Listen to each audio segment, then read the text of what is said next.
AJ had probably one of his best games. I'm telling you, I'm really happy with the development of AJ Johnson. You know, you see what he's doing on defense. He comes in there for the offense. He's really turning into a leader for this team, and he's being very productive out there. You know, the kid is growing and growing. He's becoming more mature as a signal caller, and you know his leadership role and you know making plays and doing things. He's a very productive player out there doing that. He's a damn good football player. What's the biggest way in which he's developed since you got here? Well, I think his understanding of what concepts are being run at him and then understanding what he needs to do.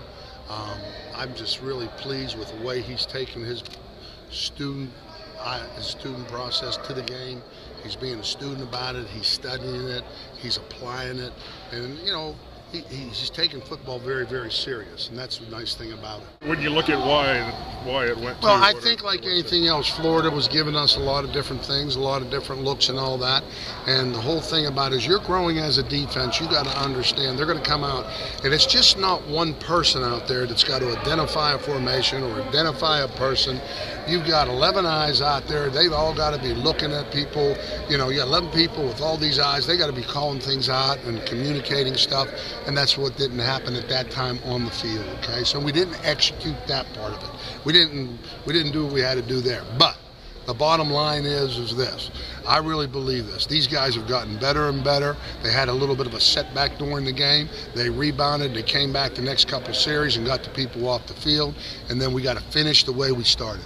And that's what this defense is going to do. Coach, your concerns in the secondary with Brian going down? Well, it's a big concern because, you know, Brian was a big-time guy, but Brewer's going to be back there, and he's going to play. And then what we're going to do is get Ladero McNeil, the young guy that we recruited out of Texas, who's doing a great job, and get him ready to go. And people have to step up. The whole thing about this, and this is what the beauty of this game is, everybody out there gets frustrated and that they're not the starter. And then all of a sudden somebody goes down, and then they're starter, and now all the responsibility falls on them. So, you know, as young kids come through this program, they got to understand they don't know what point in time that their number is going to be called, and when it is called, you better be ready. Sal, on Monday, Derek talked about maybe needing to pare down the defense a little bit and simplify some things. Do you think, have you guys done that this week? Is that something that you feel is needed right now? Well, you know, we're going to do what we have to do, and that's to win and have enough calls in there to stop people. So, you know, that's what we've done. And on the big plays, just to follow up again, you feel like the guys were in position to be successful, and it was just... Well, we could have had some people in better positions, but still, the ball that hit for 80 yards, we had two people that missed tackles right there on that. Should have pushed them out of bounds on the sideline, and, you know, things happen. You know what I'm saying? Kid's a good football player. Give credit to number 8 because he made the play happen.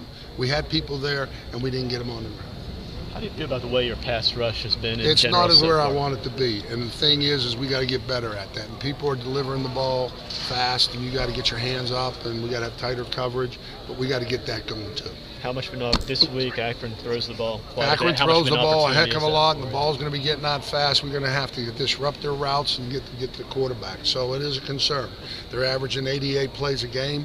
They get rid of the ball fast. They get the little quick receivers, and they're explosive. So, you know, they've had some good plays on offense. We're up for a challenge. It's going to be a spread-type, fast-paced game, and we got to be ready to go.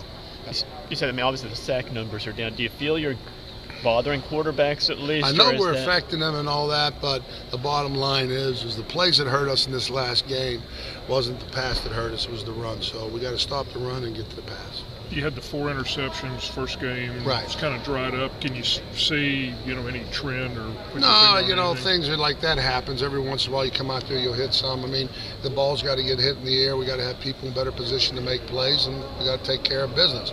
You know, we're still the first team we beat was NC State. The second team we beat Georgia State, and then we played Florida, and all of a sudden now everybody's worried. Well, no, we were the same defense and all that. We're going to go do what we have to do, and we're going to go make some plays. So how do you guys replace Randolph? Well, like I said, we're going to put Brewer in there, and we're going to let Brewer, well, you know, take Randolph's spot, and he's going to orchestrate it back there with Byron Moore, and then we're going to take it from there. When you're missing the body and the position is already somewhat thin, you guys just have to step up. I mean, what goes on through your mind as a coordinator? Bottom line is, like I said, is that Ladero McNeil, Rod Wilkes, there's people back there, Orta, those guys got to step up and take the challenge and take the responsibility of being part of the defense. So